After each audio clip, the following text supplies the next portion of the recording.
স্বৈরাচার পতনের পর জলঢাকায় নতুন ভাবে এক স্বৈরাচার মাথা চারা দেওয়ার চেষ্টা করছে।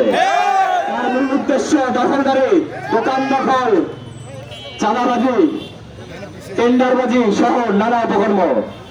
আমরা এই 0 পয়েন্ট থেকে স্পষ্ট বলে দিতে চাই, জলঢাকায় কোনো চাঁদাবাজের স্থান হবে না, জলঢাকায় কোনো দুর্নীতিবাজদের স্থান হবে না।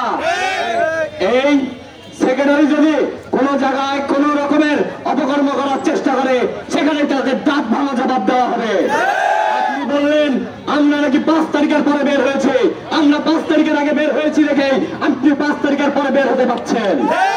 আপনি বলেন আমাদের অবস্থান 5 তারিখের পরে, কে 5 তারিখের পরে বের হয়েছে আর কে 5 তারিখের আগে বের হয়েছে সেটা জলঢাকার মানুষ জানে। আপনি রক্সি নাহিদদের বললেন রক্সি আসছে ঢাকা থেকে, নাহিদ আসছে চট্টগ্রাম থেকে, তারা 5 তারিখের পরে বের হয়। আপনি এই সাহস কোথা থেকে পান? আপনি কিভাবে বলেন এরা ঢাকা চট্টগ্রাম থেকে আসছে? আপনাকে তো 5 তারিখের আগে একদিনও দেখলাম না জলঢাকায় নামছেন, একদিনও তো দেখলাম না জলঢাকায় নামছেন।